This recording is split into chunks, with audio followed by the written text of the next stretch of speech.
Well, good afternoon, everyone.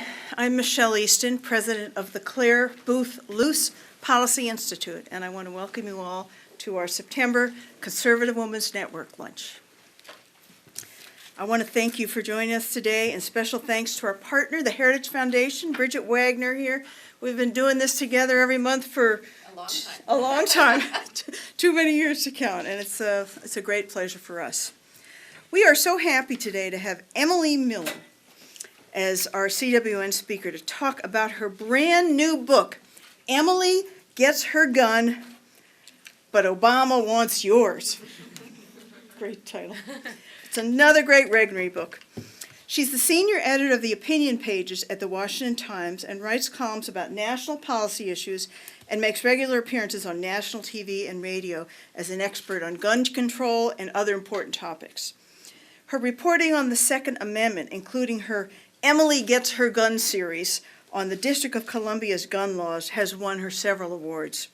The National Rifle Association's Civil Rights Defense Fund gave her their highest honor, the Carter Knight Freedom Fund Award. The last recipient of that award was Senator Ted Cruz of Texas. And she also received the Second Amendment Foundation's Journalist of the Year Award. Emily was previously the senior editor at Human Events and a columnist for AOL's Politics Daily. She was also at ABC News, where she was the associate producer for This Week, as well as Good Morning America. And she started in journalism as a desk assistant at NBC News. She also served as deputy press secretary at the U.S. Department of State in President George W. Bush's administration. And prior to that appointment, she worked on Capitol Hill, where she directed and developed strategic communications to support the leadership's legislative goals. She's a Baltimore native. She's a cum laude graduate of Georgetown University's School of Foreign Service.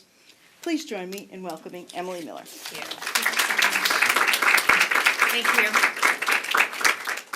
Thank you for that kind introduction. Thank you all for having me here. It is such an honor to speak to this group and to speak at Heritage. I've been big fans of both groups for long times, and it is really wonderful. This is the first time I've had an opportunity just to speak to women only about this issue. And, you know, I find that it's been, women are, I'm sorry, there are two men here. Three.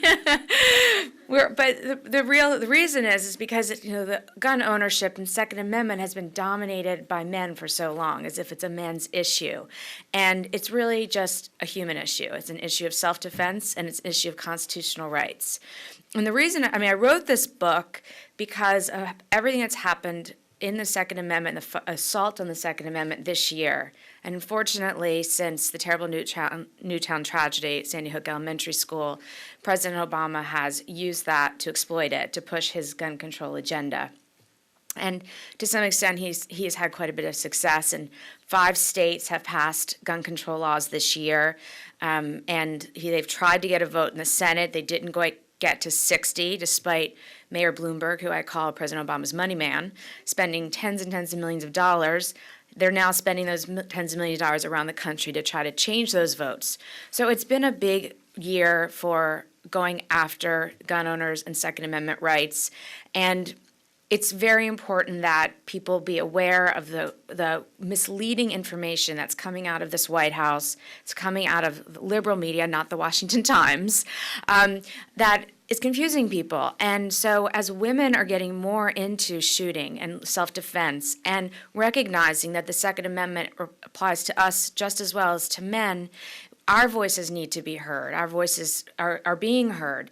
And, you know, some of the facts that we as women should know when we are fighting for our right of self-defense is that when they tell us that it's gun control that would have stopped this terrible, terrible shooting in Newtown, or would have stopped the terrible shooting in Aurora, it wouldn't have. That's absolutely not true. There has never been any gun control law that has reduced crime. The CDC did a 2-year study of this. The government studies this. The Justice Department studied this. Harvard studied this. All these almost anti-gun places study of these things. Never once has any gun control law, whether it's carry laws, assault weapons bans, universal background checks, all these terms, it doesn't work. There are things that do work, but that's a big misconception, and that it's easy to get caught up into the emotion of it. And you'll hear the president say things like, we can't let this happen again. We need to do things to protect children, and we need to save lives. But he's not talking about real solutions that work. And the other really important thing to know is that gun ownership is at its highest rate ever right now. It's at over 300 million guns in this country. Half of the families in this country, households, have guns. Women gun ownership, it's lower than men. The estimates go between 15% and 23% as seen as the highest. I'd like to see that rise, but it is still significant. And the reason it's different than there are obviously more men have guns, while women, what they do in these polls they'll say, do you have a gun in the home? So a lot of wives will say yes, and that sort of increases the number for women. And then when they say, do you personally own the gun, the number falls down to more about 15%. That being said, gun ownership is at the highest rates ever, and this is so important to know. Gun crime is down. Gun crime has gone down every year for the past 22 years, since 1991. And it's gone down 40%, as a matter of fact. So you are safer now than you were last year, than you were the year before. But the thing is that only 12% of the American public knows this. 88%, this is a Pew poll done in May, 88% of the American public thinks gun crime has gone up, and that in both recent times or it's the same. And that is because you're hearing all these misleading information. You have the president going out and saying, we can't have weapons of war on the streets, we can't have high-powered rifles in movie theaters, these things that scare people, not based on anything factual. It's just scare tactics and misleading in order to pass an agenda that has been the president's agenda for many, many years, back to 1996 when he first ran for office. The way I got personally involved in this issue, and I've always been a conservative, always been in conservative politics and media. Well, I've worked in media that's not conservative, but I've always been a conservative in the media. And I've always been pro-Second Amendment, and just theoretically, as we all sort of are pro-Constitution of all the amendments of the Bill of Rights. But when it became real to me was when I personally was scared and wanted to defend myself. I was a couple of years ago, and I was dog sitting for friends and at their house, and they had a really big house, a nice house. And I went to take the dog. It was New Year's Day, and I was going out to a party, so I wanted to take the dog for a quick walk, and I stupidly left the front door unlocked, closed and unlocked. And when I got back to the house, just a few minutes later, there was a man in the house robbing it. And he, I was actually, at the moment, wasn't even scared because it was so just shocking, I guess, and it just threw me off so much that I just was like, I said, what are you doing here? And he said, I'm here to clean your pool. And he said, we are here to clean your pool. And the we, that's kind of what jolted me. Well, also the clean your pool on New Year's Day part jolted me. So that was kind of clear. I mean, if he had said, I'm here to scrape the ice off your sidewalk, it might have been a little clearer. So I said, well, trying to maybe make him think there's somebody else in the home. I said, well, we didn't order the pool to be clean right now. And he said, oh, it must be the neighbors. And he left. And another thing I did, and the police had given me an earful about, which so never do any of these things that I did, I decided I was going to follow him down the street and see if I could get a picture of him. So I grabbed my phone, and I followed him down the street, and just at the end of the driveway, as I turned around, all of a sudden, there were just 2 pickup trucks and about 15 men standing outside the truck just staring at me. And this is when obviously my heart started pounding, the fear hit in, the adrenaline, I knew I was in trouble. And one guy ran up to me, and as he did, I turned and ran as fast as I could back into the house. I thank God all the time. I wasn't hurt. He didn't assault me. They got away. He was in the house only long enough to get into the kitchen, find my purse, and take my wallet. But didn't steal anything else. When the police came, they dusted for fingerprints, and they really tried their best, surprisingly, I thought, for something like this. And they said, what's kind of standard in D.C., because D.C. crime is so bad, these drug dealers, drug addicts come into the city, get their drugs, and on the way out, they hit a bunch of these big houses to try to get some quick cash or try to get some other quick stuff. And the police were concerned, because it was a big house, that if there were some windows left open or doors left open in the basement, that they might come back at some point to try to get the good stuff, because my wallet was the least valuable thing in this house. So as I went to bed that night, they said that they checked the whole house and the windows, but some of the locks were old, and I was lying in bed and I couldn't sleep, and I just kept thinking, what if all of these guys come back? What am I gonna do? I'm lying here in bed by myself. Obviously, as you remember earlier in the story, I never mentioned the dog I was walking, barking or defending me in any manner. So Champ was like useless in this situation. When people say get a dog, I'm like, you better get an attack dog if you want one that's gonna be helpful to you. So I was just lying there, and what I ended up doing is I took one of a dresser and like shoved it and barricaded the door so I could stay inside, and I felt like at least they couldn't get in. But it was the first time in my life I thought, if I had a gun, if I just had a gun on the bedside table, if these guys come in, we know they're on drugs, if they come to attack me, I can defend myself. I have a chance cornered in this room. So the next day, I tweeted that. At Emily Miller, if you want to tweet to me. And I tweeted, I'm thinking about getting a gun in D.C. I was pretty freaked out, obviously, by all of this. And the response was just overwhelming. You can't. It's impossible. You don't know. It's just impossible. Talk to the NRA. You'll never get a gun. And I didn't know what was going on because I knew that in 2008, the Supreme Court ruled in the Heller decision that the District of Columbia's 30-year handgun ban was unconstitutional because the Constitution is fairly clear. It says the right to keep and bear arms shall not be infringed. And the D.C. City Council has just decided for 30 years they were going to ignore the Constitution and just ban handguns. So in 2008, the Supreme Court ruled this was unconstitutional. So the city was supposed to allow people to have guns. But what they did, their form of gun control, is they put in all these registration requirements that were virtually impossible to do to make it so hard that people couldn't get guns, or obviously couldn't get them legally because the bad guys are getting the guns. It's just the good guys who aren't getting guns. So when I kind of got a sense of what was going on, I became even more determined to get a gun because I was like, well, something's going on here, and now I really want a gun if they're going to tell me I can't get a gun. And so I said to my editor, I said, I'm getting a gun, and what do you think about my writing it in the Washington Times? I think it'll take a couple weeks. It might be about 3 stories. And he said, that's fine, go ahead, do it. So I started doing it. I knew nothing about guns. I knew nothing about how to get one, where to get one, how that works. So I went to the police station. I hadn't even never been to the police station before. And it's unmarked, oddly. It's downtown. It's not far from here. And I walked in, and there's a firearm registration office. It's right at the front door. And I walked in, and there's a female police officer there, nobody else in the room. And I said, I'm here to get a gun.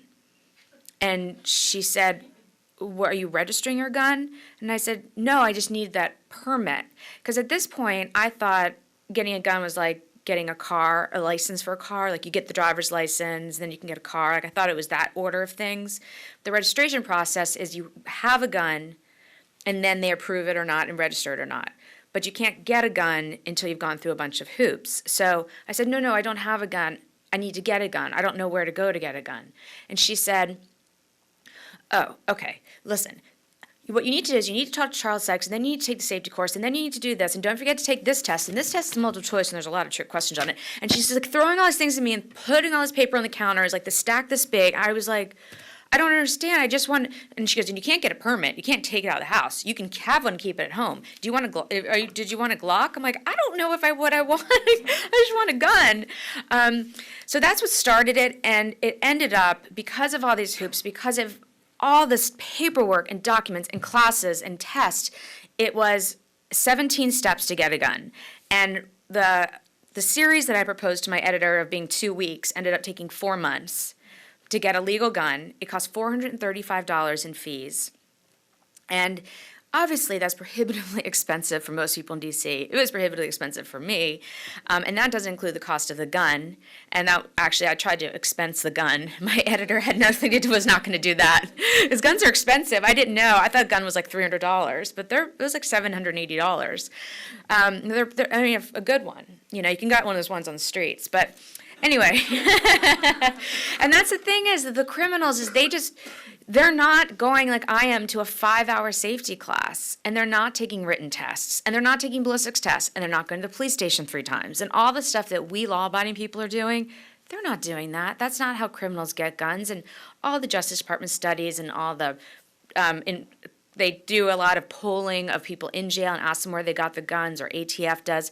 They get them from straw purchasing, mostly half or a third, which means I'm the felon or I'm the drug addict, so I can't get a gun. So I send in my buddy or my girlfriend who has a clean record. They get the gun and just give it to me.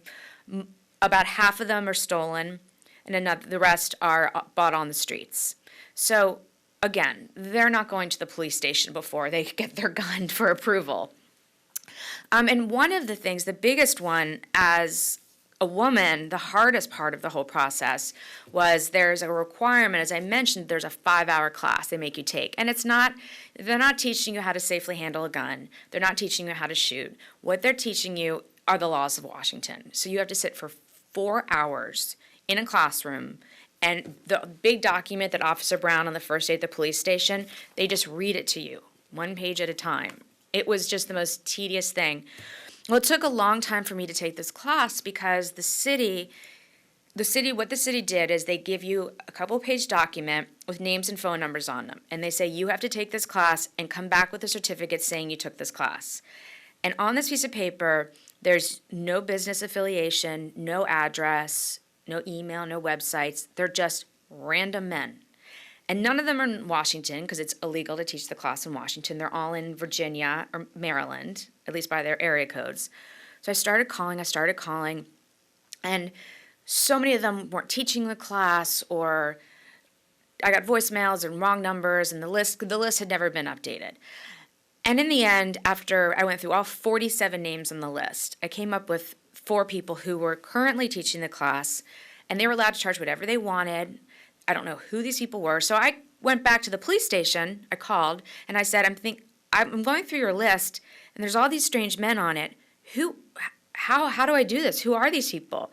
And the police officers said, well, they're certified. And I said, well, how do you know who they are? He said, well, we did a background check. I said, half these numbers haven't been updated in 3 years. When did you do this background check? And they said, well, we're not accountable for who they are, what they do. Like, well, that's very reassuring. Thank you. And again, I'm trying to get a gun, and I have to have this class. So when I finally narrowed it down to 3 or 4 people, all of them taught the class in their houses.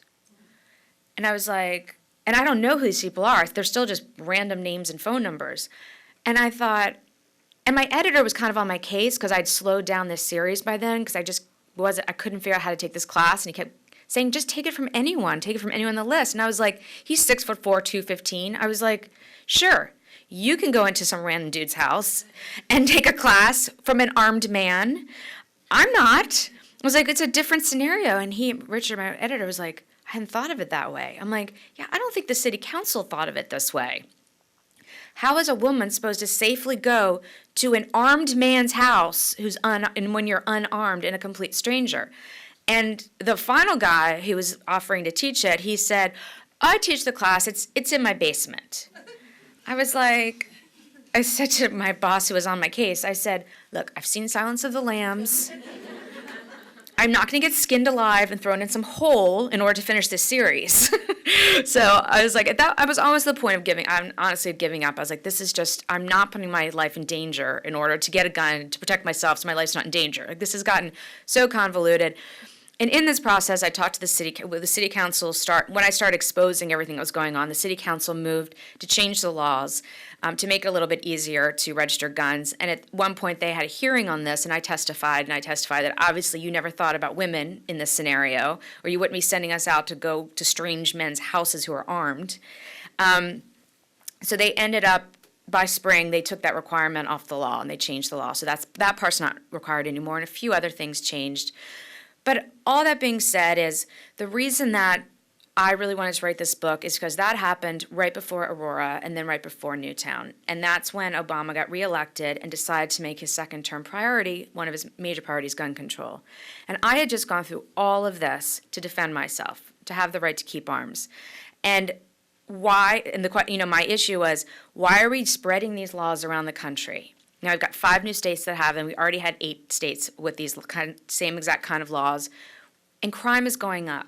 And D.C. alone last year, assaults with a gun were up 20%. And this is something you never hear from feminists, sexual assaults and rapes were up 50% in Washington, D.C.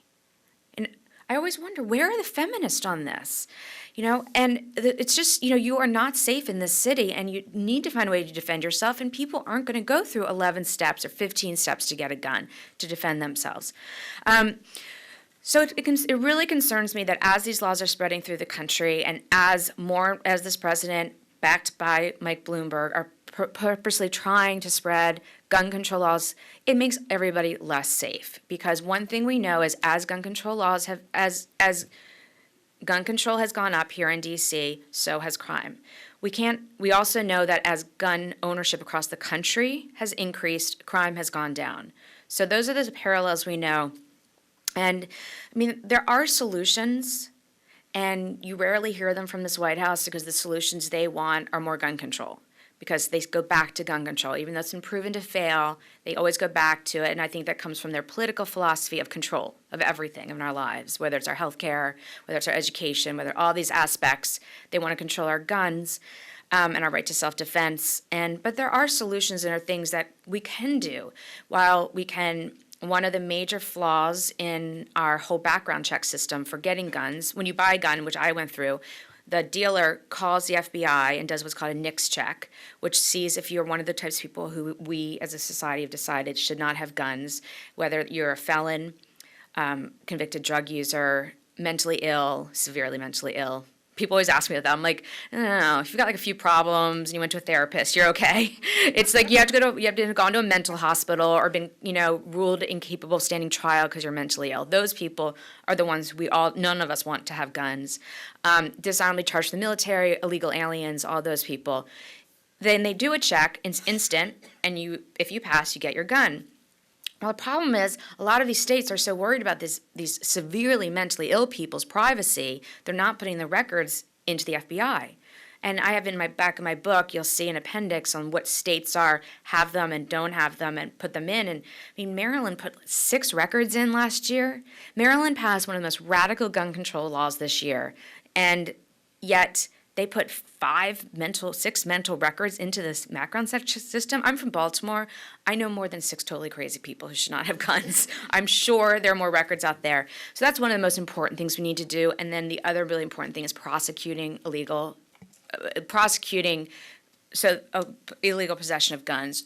Under the Obama administration, prosecutions are down 10% for illegal guns. So while they're banning guns and saying people can't have guns based on cosmetic appearances, not based on anything factual or policy-based, they're not prosecuting the bad guys. So when those people, those felons, those drug addicts, those mentally ill, are going to the gun store and lying on their form and saying they're none of those things and getting denied or getting a gun, ATF is supposed to go after them and investigate and then prosecute, and that's not happening. And until that happens, there's no deterrent, because if you're a bad guy and you think you can get away with it, why not first start at the corner store, at the corner range? And I think another big challenge we have is the treatment of mental illness in this country, making sure more people are put inpatient. So there are solutions. There are things that we can all get united on. Unfortunately, this White House and a certain part of the Senate is not looking for those. And they have an amazing amount of money with Mike Bloomberg behind them, with just bottomless pockets trying to fund this agenda. And so I wrote this book because there's a lot of misconceptions out there about gun control and gun violence, and I hope people can read it and sort of see what the facts are. So when you talk to your friends and you talk to your colleagues and they are saying, I favor gun control for this reason, you can say, well, here are the facts. You don't need to believe me. We don't even have to have an emotional argument on this. Let's just look at the facts. And on that note, maybe I'll take some questions. Thank you. Okay, thank you. Great. Can I ask the first question? Sure. One thing I learned, now tell me if I got this right. I always thought the big issue was banning automatic weapons and banning semi-automatic weapons and what we ought to do and blah, blah. Am I correct that automatic weapons have been illegal for civilians in the United States since the 1930s? Right. But I've heard Senator Feinstein talk about banning automatic weapons. You can't get them. These are the military you see in the movies, and they pull the trigger and they do the whole room. Civilians cannot have those kind of weapons, right? That's absolutely right. And semi-automatic, they talk about rapid fire. You have to pull the trigger every time. Okay, well, see, I didn't know that. And Good, then yes, you are going to learn so much in this book. because everybody talks about it, but very few people seem well-informed. Well, and I didn't know that 2 years ago. Yeah. I mean, I had no idea. Right. I mean, I go through in my book, you read my story about how when I learned to shoot a gun for the first time, and when I went, my editor Richard taught me, he had guns in his home, and to even teach me the basic fundamentals. And I mean, I like looked down, and he had an AR-15 on the ground, and I was like, I'm not touching it. I don't want to touch it. And I still had that sort of perception of like the gun could sort of jump out and attack. And I do think because as women, we aren't, unless you're from the South, because you all grew up and your father and grandfathers were teaching you to shoot like at a young age. I'm from Baltimore. My father did have a gun, but he hid it from us, and it was like a big secret. Mostly you're not familiar with them, we're not familiar with them, and so there's a learning curve here, but we have to be educated. There's no reason that we should not be advocates for the Second Amendment as much as men, because we need to defend ourselves, and in fact more so almost because of the physical difference between men and women, whereas these thugs that I had to face down, what could I have done? I'm 5'2". I mean, I would have been helpless. And so it is an equalizer, and it also is it's a deterrent. So when they come in the house and they see you holding a scary gun, I mean, God willing, they get scared enough to go away, But on that note, that the president he deliberately misleads the public with language. Or he's uninformed. I don't believe he's uninformed. There is that possibility that he's actually very stupid. But the man graduated from Harvard Law School, so I kind of don't think he's that stupid. Because he has repeatedly this year said we have to get fully automatic weapons off our streets. And he uses those phrases, fully automatic. And exactly how you described a fully automatic, you pull the trigger and, bullets fly. The military has them in Afghanistan. The police have them. You don't even use them to kill people in the military. They're for suppressive fire, meaning you hold it so the bad guys are all ducking so your guy can run. They were highly regulated in 1934 from civilian. In order to have one, you have to go through the ATF. They do a very big background check. You pay $200. They're never used in crimes. And they've been banned from import manufacture since 1986, so they're like extremely expensive because they're so rare. I mean, they average at least like $20,000. So but it's a deliberate reason that the president does this. In fact, one thing I wrote in my book, in one speech he made in San Francisco, he said, we can't ever let those children, what happened to those children when they were all shot by a semi-automatic, a fully automatic gun. He actually corrected himself in the reverse to lie. And they weren't, first of all, I find it so shameful that he's using those children at all. And it was not 48 hours that he started pushing his gun control agenda after they died. And I think all of us, I don't know, any human being who saw the pictures and knows the families and these children is not just so upset by it. Still, it's horrific. Any children being shot, it's just horrific. It's a horrific event. And shameful that Mike Bloomberg, while the bodies were still in the school, was out there in public calling for gun control. And they deliberately mislead, and like Senator Dianne Feinstein deliberately uses the term automatic, and this goes back 20 years. They said, we're going to start using the term assault weapons, and I have this memo in my book, The Anti-Gun People. We'll use the term assault weapons because people will mistake them for fully automatic, because they do look alike. If you look at an AR-15, which is those black guns you see and with the handle, they look like the guns you see in war. And that's why about half of the owners are former military and former law enforcement, just because they're used to them. That's just what they use. But they're semi-automatic, meaning they shoot exactly the same as the my gun or any other gun. They just one round. But they look scary, and so that's why they've made some inroads with that. And it's also important to remember that of all the gun deaths in the country last year, there's about 11,000 murders. About 300 were from rifles of any sort. It's in hunting rifles, whether they were AR-15s or whatever. Dianne Feinstein puts the number of assault weapon deaths at 35 a year, which, these are first of all, she's exaggerating because she wants her bill to pass, so who knows what it is. And the law enforcement doesn't track the style of rifle; it just says rifle. But it's hardly an epidemic. And yet, I have friends who are moms who know I cover this issue and say to me, I'm so worried for my kids. I don't know, we shouldn't have these assault weapons on our streets. And I had this conversation with a girlfriend, and I said, Well, let me just, explain to you a few things. First of all, it's 300 people killed by rifles every year in America, so your child's not going to get killed by a rifle. I can assure you, you are safe. I said, but think about it just sort of logically if you're not a gun person. If you're walking down the street with your child or yourself and you see a man who looks dangerous and he's carrying a big black rifle and holding it outward, what are you going to do? And she was like, not sure what I meant. I go, you're going to duck or run, because it's really obvious. That's why rifles aren't on the streets. Handguns are on the streets because they're in their pockets and you don't see it and he pulls it on you when you're walking behind you and mugs you. So that's why they're not a threat in law enforcement. Law enforcement overwhelmingly disagrees with all of these gun control measures. In fact, it's up to 92 to 96% of all police and law enforcement who've been polled oppose assault weapons ban, oppose high-capacity magazines, because they know these things don't reduce crime, but also they don't want to waste their time on making sure Emily Miller's 13-round magazine got switched out for a 10-round magazine before it was shipped to D.C. Right.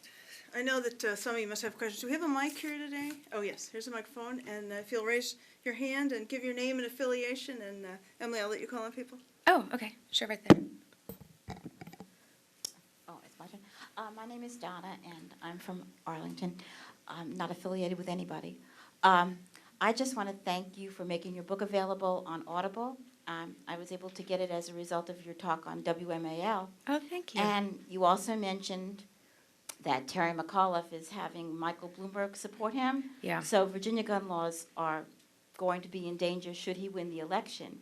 But the good news is that 2 senators from the state of Colorado, the liberal state of Colorado, were recalled. That's right. And I absolutely agree. And I'm hearing a lot of people in Virginia getting really nervous. If Terry McAuliffe, who's leading in the polls right now for governor, met last week with Mike Bloomberg. Mike Bloomberg's about to be done with office. His term is up. His 3rd term. He extended himself. And he's spending so much money around the country, and I think he's going to put all his weight behind gun control. And the fact that he's giving money and supporting Terry McAuliffe, I think you're going to see, if he gets reelected, if Terry McAuliffe gets elected governor, you're going to see a very pro-gun state Virginia be under attack. And people really need to get out to vote for that reason if they care about the Second Amendment. And Colorado is a great, an inspiring moment for democracy. Colorado this year, Colorado, a western, rural, agricultural, hunting state. Their governor, Hickenlooper, was actually, after the horrible Aurora movie shooting, he came out and said, no gun law would have stopped this guy. This guy was completely insane. He was determined to kill. He is insane. He's alive. He was determined to kill. Nothing would have stopped him. So he wasn't blaming the guns. He was blaming the individual, which was appropriate in that situation. But as a leading Democrat in the party, he came under enormous pressure from the White House. Obama went to Colorado several times this year to push this. And so they pushed through 2 bills, one limiting magazine size to 15, and one insisting that all private exchanges of guns go through dealers, go through background checks. It went into effect on July 1st, and people in Colorado are furious because Democrat or Republican, it doesn't matter, this issue goes both sides. They're like, I live on a ranch. I'm a farmer. I'm a hunter. Why are we limiting this? Why are we doing this? My representatives in the state Senate are not listening to me. So absolutely organically, they decided to try to recall 4 people, and it's very hard to get a recall in Colorado. Every state has their own laws, but theirs is about 10,000 signatures in just these small areas of a state, not that populated. They got well over for 2 of them, and Senator Harron and then Senator Morse. Senator Morse is the Democratic leader. He's the Harry Reid of Colorado, and in a great upset, both Democrats, both in Democratic districts, they recalled these guys on Tuesday. And, when I was writing this story, I talked to the NRA, I talked to the chairman of the Republican Party in Colorado, and everyone denied credit. I've never had a story where nobody wants credit for it. They were like, because they're just being honest. They said, this is from the people. They did this. This has not been organized by some higher group.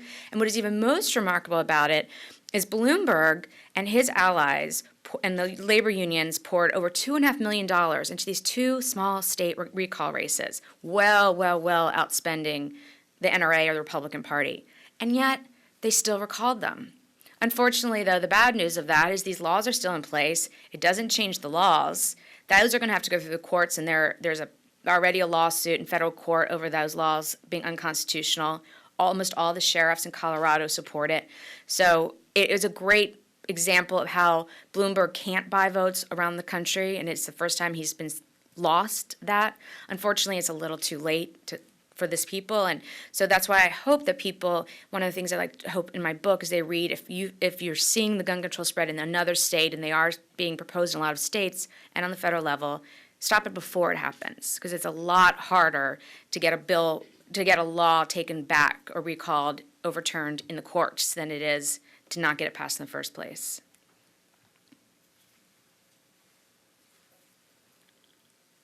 Hi, I'm Emily Hi. Riley. I work here at Heritage.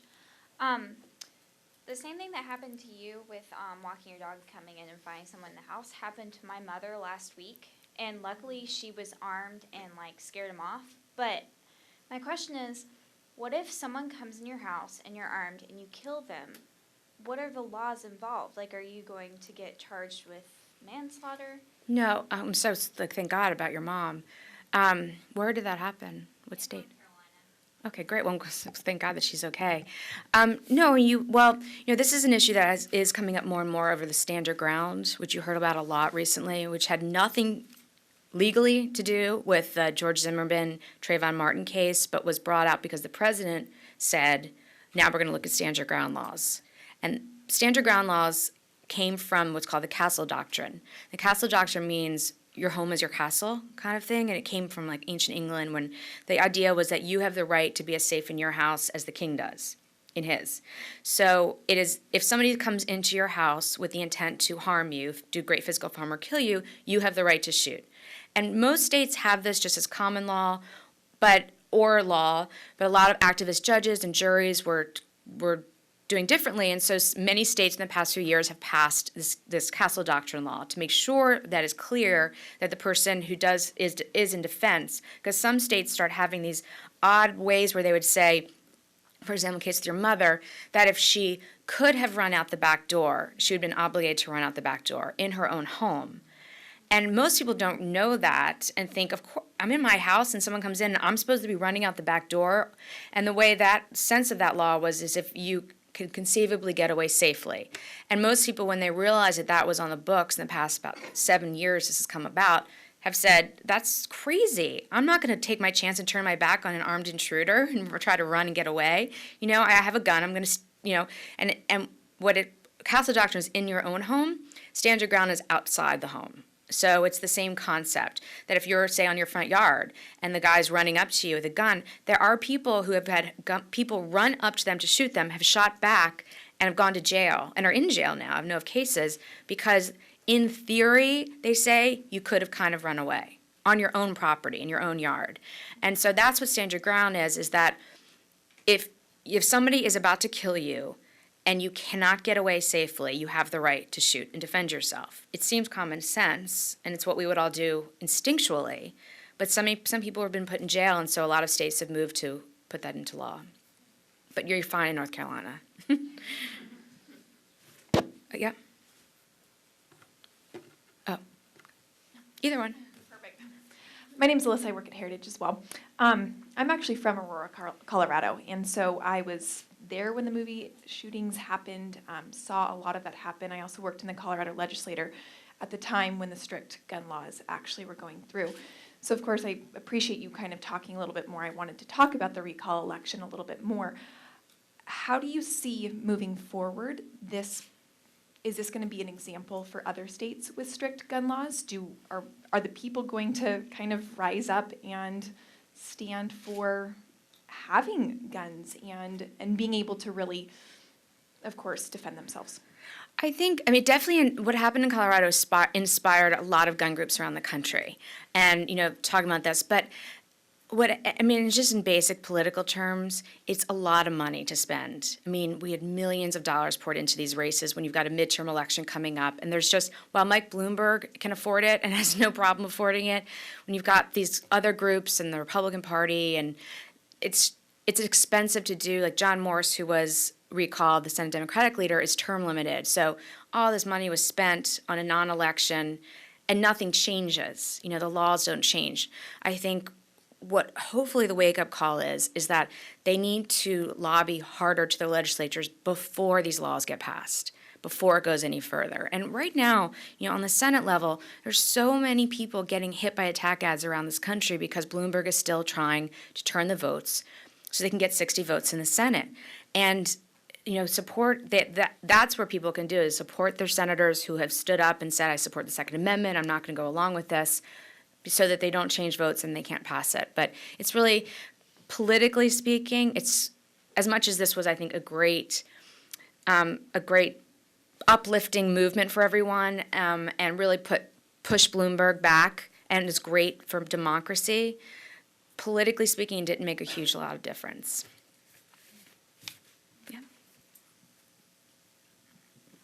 My name's Alethea. I'm an intern here at Heritage. And I'm originally from Nebraska, so I grew up around guns. My friends' moms carry guns in their purse. I'm used to all my friends packing in church and stuff like that. I'm very comfortable around guns. And the idea that law-abiding citizens carrying guns reduces crime is just common sense to me. You don't even have to explain to me why. But like you were talking at the beginning, where you said 88% of Americans think that gun crime is either on the rise or has remained the same. How are we even supposed to be able to get that message out to them that that's not necessarily the case, if it seems like it should be something that's really a no-brainer?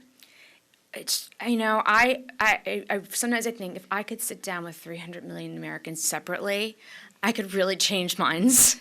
And so that's what, at least with a book, I hope that people read it. And really what I hope to do is they read it, but then use that information, the facts I'm giving them, to talk to friends and colleagues. And that's what I think is happening with my book, is people are using the facts in it to talk to people who are saying, we need an assault weapons ban, or gun crime is up, or things are getting worse. I was on Piers Morgan on Monday on CNN. He's rabidly anti-gun.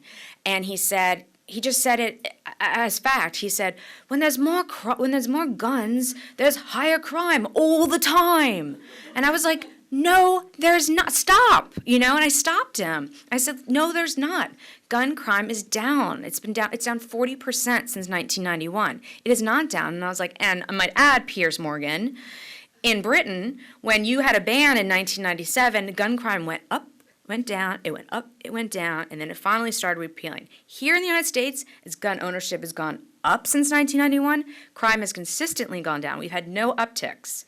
And then he had some sort of, but then 5 years after that, we had stricter laws, and then we did it, and I thought he lost the argument when he had to explain different variations. But for me, I think, it's almost evangelizing about this issue, because there is so much misinformation about there. And the more people talk, and I'm so glad to hear all of you so interested in this and learning the facts, because, and especially with women, I think because we're just more safety oriented for ourselves personally, because we're physically smaller, and also for moms and their children. So you just want to protect them, and having the information, like you grew up in a place where moms know, I can protect my kids because I've got a gun in my bag, but a lot of people in the country don't. And so getting this information and talking to people. So when someone disagrees with you, teach them. Thank you. Want to do a couple more? Sure. Okay. Yeah. Oh, I'm sorry. Hi, I'm Paige, an intern here. And just to clarify, were you looking for an owner's permit or a concealed carry? Very good question. That only comes up, it doesn't come up in America, but in Washington, D.C., which I have to clarify are two different places.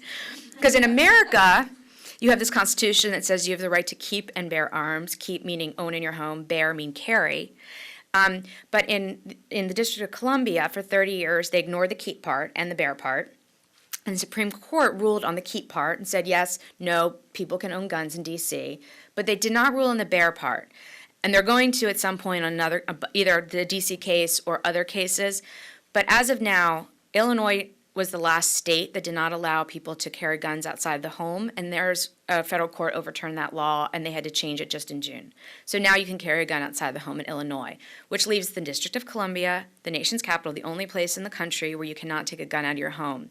So the 4 months and 17 steps that I went through, my gun is in my apartment, and it doesn't travel. It's not going very far. It can go to the range and home, and that's it. So I'm just as much at risk when I'm walking down the street, and I park far away or could get mugged. That hasn't changed my safety at all. And it's something I absolutely believe is going to have to get to Supreme Court to overturn The politicians in D.C., their excuse for not abiding by the Constitution generally, because I ask about them all the time, is that there are so many important people here in D.C. who need to be protected. And I point out that all the politicians, the Supreme Court, the president, I say, well, first of all, they have guns surrounding them. I mean, you can't even get near the White House or the Congress without cops or the Secret Service, so they don't need protection. Number two, the president goes to every state in this country that has free carry laws, and no one's worried about him getting shot. I say, number three, why are their lives more important than my life? You know, and as I said, crime is up, violent crime is up in the city. And I know you guys live, or if many of you may live around here since you work around here, I mean, Capitol Hill, everyone's getting held up for iPhones with guns. I have people tell me all the time of these cases. Why are they using a gun to get an iPhone, you know, instead of grabbing it? Because they know you don't have a gun, you know, and as you were saying, it's such a natural deterrent. If the bad guys thought, the girl walking down the street with the iPhone, she might shoot back if I try to get her iPhone away from her with this gun, they're probably not going to do it. But they know that none of us are armed, so it's just an easy for them. Yes, ma'am. My name is Frida Hugley. I'm just a member of the Republican Women's Clubs. I think gun control is an emotional issue, and the person who's not informed gets scared, and they want to scare you. I live in Virginia, but I'm not from Virginia. I'm from New York. And I know my husband wanted to bring his carbine down to Virginia, but I said no. But I remember my nephew, who's a probation officer in New York, about 7 or 8 years ago, just went into Walmart down in Virginia, and he bought a gun, no questions asked. So, and I also heard today that in Maryland, they're having a rush of people who are trying to get guns before something goes into effect. So I think the more they try to keep people from getting guns, they're going to want them. Well, it's so true. And one of the chapters in my book is Barack Obama is the most successful gun salesman in history. Gun sales have gone through the roof since he's been president because his gun-grabbing habits and values and goals we've known since 1996, since he first ran for office and said, I want to ban all handguns. So there's a long history there. And human nature is if you're told you can't get something, that's what you want, you know, and that's why demand gets high. And so by saying we were going to ban these guns, people are going out and buying them. And same thing is going on with the ammunition in this country. There's such a low level of ammunition because everyone's buying it up because it's hard to get. I mean, I live in a city in D.C. where there's the, quote, assault weapons ban, so I can't get an AR-15. What do I want so much? I want an AR-15 because I can't have it. I don't know where I'd keep it in my apartment if I had it. Like, it's so big. I mean, I'd have to tell the bad guy to, like, back off so I could shoot him, you know? It really wouldn't have much use for me.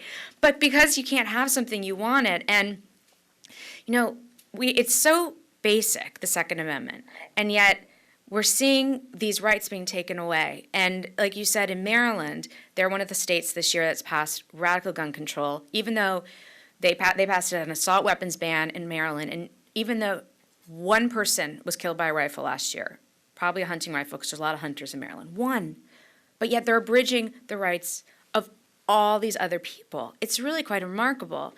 And so that's why, because soon on October 1st in Maryland, you will have to take a 5-hour safety class like I had to do in D.C., get fingerprinted, get permits in order to buy a gun. That's why there's a rush, because they all want to get them now, and they're so backlogged they can't even keep up with it. And I just wanted to answer on what I did was I got my gun registered. So that's what Maryland's pretty much going to do, is that it's a registration. So the D.C. cops know where supposedly all the law-abiding people have their guns. Which is, you know, sort of fearful because the whole point of the Second Amendment was to avoid government tyranny. So we are armed, and they're not supposed to know who's armed. But I will say, actually, that most people I know in D.C., and I hope they never draw me to court and ask them for names, who are law-abiding people, don't have their guns registered for the exact reason that they don't want the government knowing about them and then coming up with a new law and come and taking them. But you can't get a carry permit in D.C. Maybe one more? Did you have Bridget too? Yeah, I had one, but there was one right in the very back. Hi, my name is Kimberly, and I am too from Colorado. And when I lived in Colorado, of course, it was very conservative, so things have changed. But I'm very happy that those conservative values came back at gun control. over the last, or the gun control debate, I was very voiceful about, with Senator Ted Cruz and Senator Michael Lee. And you said something that maybe I need understanding with. ATF, or ATC, is it? That are supposed ATF? to, is it Yeah. ATF? Are supposed to go after the people that are not having guns illegally or legally. Why aren't they doing it? Is there a specific reason? I mean, in one moment, the administration is saying, we need gun control, but in the next.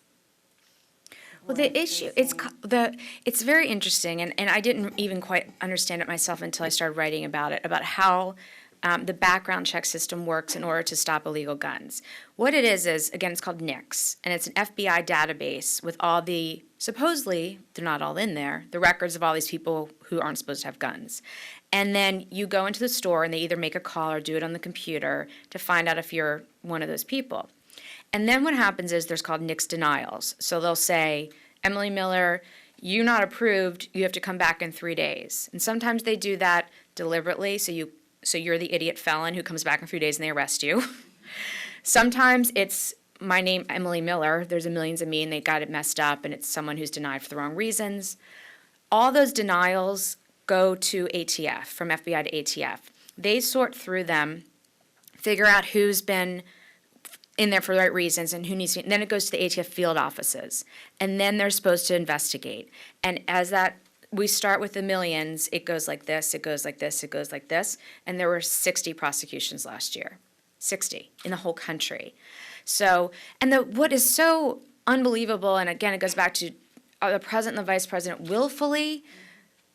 Are they stupid or are they willful? Like, I just don't understand. In my book, I interviewed Jim Baker, who's a federal lobbyist for the NRA, and he was the one that the White House, when they were writing their gun agenda in January, Vice President Biden led that. They invited the NRA to one meeting. And so Jim Baker went, and he's known Vice President Biden for a long time. And he said to Biden, he said, with all due respect, Mr. Vice President, you're not prosecuting the criminals on the NICS checks. Because what it is the crime that they commit when you investigate, you're not investigating because they never got the gun. Or sometimes they did get the gun, and that's right. But the crime that they've committed is really simple. It's perjury. Because you fill out a form, and you said, I'm not a felon, I'm not a drug addict, I'm not a legal alien. It's perjury is the charge that we get them. And it's a good thing, because you get them on a low charge, you get them off the streets. And so that's what they have. And so Baker said to Biden, with all due respect, you've got to go after these NICS checks. You've got to go after these. And Biden said, we don't have time to go after paperwork violations. And as Mr. Baker explained to me in the book, that is the violation. They haven't done anything else. That's how you get the bad guys off the street. And it's just this complete non-understanding of how you catch them. And it's been very successful. Richmond had this example of doing this and getting them on this low-level crimes. And murder rate, it's called Project Exile, murder rate went down 50% in 7 months. So you get them on these low-level crimes, and you get the bad guys off the streets. But unfortunately, the vice president either doesn't understand it, they don't care. We'll all have to judge for ourselves what their motivations are. Yeah, I just was wondering, you mentioned the sexual assault number rise in the district. I actually hadn't heard that. It's kind of frightening, so be careful, all these new interns. Are there any statistics out there, have you done any research that looks at what happens when a state has a concealed carry law go into effect? What happens to the number of sexual assault crimes when those laws then come on the books? There hasn't been it hasn't been completely proven that concealed carry decreases crime. It hasn't been definitively. Those concealed carry laws are fairly recent. I mean, it's within almost the past 10 years, we've gotten about half of the states have developed these concealed carry laws, and now every state has them. And we have now 8 million concealed carry holders in the United States, which is a remarkable number from where we were 25 years ago. It's going to take a while for the data to catch up. I know some of the professors are working on looking at these individual states and the numbers. I've heard, and it's too preliminary, that just having 2 to 3% of the population have a concealed carry is enough of a deterrent. And that is actually the deterrent number. So it doesn't mean we all have to walk around with guns. It's just a few of us and it is, like you were saying earlier, it's just common sense that They're not going to attack if they are wondering if you're going to have a gun. But all that being, again, it goes, the one thing we do know for fact is that we've gone from very few people having a concealed carry permit, and most states being what they call may issue, which means you have to prove a really good reason to have a carry permit, which could be anything from I work at a bank, or, you know, I'm a bail bondsman, or things like that, to almost the very fewer may issue states, most shall issue states, 8 million gun carry permit holders in this country now. And again, crime is down. Crime keeps going down. So what we do know is the reverse, is that more people having guns, more people carrying guns, does not lead to increased crime, which is what this administration would like you to believe. Emily, for your final comment, would you talk about people who did grow up in Nebraska, or in the South, or in rural areas, and they're afraid of guns? That was me a few years ago. And me. Almost all of the ladies in the Claire Booth Luce Policy Institute went and took an NRA course. A bunch of us got the concealed carry permit, and I'm still a little bit afraid of guns, but I'm just so happy I didn't do it before somebody came into my house or the situation you were in. Could you give some words of encouragement for the ones that are a little scared yet? Yeah. To go ahead and do it and find out what the laws are in your state. In Virginia, you don't have to run out the back door, that's for sure. In your house, you can kill them. But you need to know. You need to know what the laws are. Well, I'll say, you know, one of the things, and I think it's the last line of, and I know it's the last line of my book, I say, I don't call myself particularly pro-gun, I'm pro-Second Amendment, because a gun is a tool, and this is a fight for freedom. So I just want to be clear that I'm not advocating all of you go out and get guns, because it is such a big responsibility. It's something you can't take lightly. It's much bigger than a dog or a cat or a fish. I mean, I have to always be aware of where my gun is. I have to always be aware of, you know, whether it's loaded, if it's locked, who's in my house, who's in my apartment. If there's children there, I have to be trained regularly and go to the range. So if you decide to do that, you just have to understand that this is a big responsibility, and we want responsible gun ownership. However, I do believe if you live in a city and where crime is increasing, when you're in a dangerous place, and as a woman, this will make you safer if you feel comfortable with that responsibility. And they, you know what, I'll tell you, they are a little bit scary at first. And every time I go to the range, I am a little bit jolted each time, and quite frankly, because it's very loud inside. And you, even though you're wearing ear protection, eye protection, it is loud, a lot of banging around. But it is the most empowering, thrilling, your heart will race out of your chest thing when you shoot a gun for the first time, or you haven't in a long time, and you want to get the bullseye, and you want to do it, and, you know, now I'm like, I want to shoot AR-15s, and I want to shoot this, and, you know, it is a thrill, it's fun, it's, you know, and so maybe the first time you go, it's a little loud, and one thing I say to women just might help is I do double ear protection. I put the plugs in, and then the muffs on top, so it just is a little bit less loud, because that's the jolting thing, it's the what makes you sort of jump. But I promise you, it is a really fun activity. I've taken my girlfriends to the range and taught them how to shoot, and it's something we go and do together now. And it's really empowering. And, you know, I'm not scared anymore. I'm not scared someone's going to come in at night and rape and kill me, because I have a loaded gun next to my bed. And I know that I can defend myself. So if that's something you choose to do, I highly encourage it, and I hope that you do. That's great. Thank you. Thank you.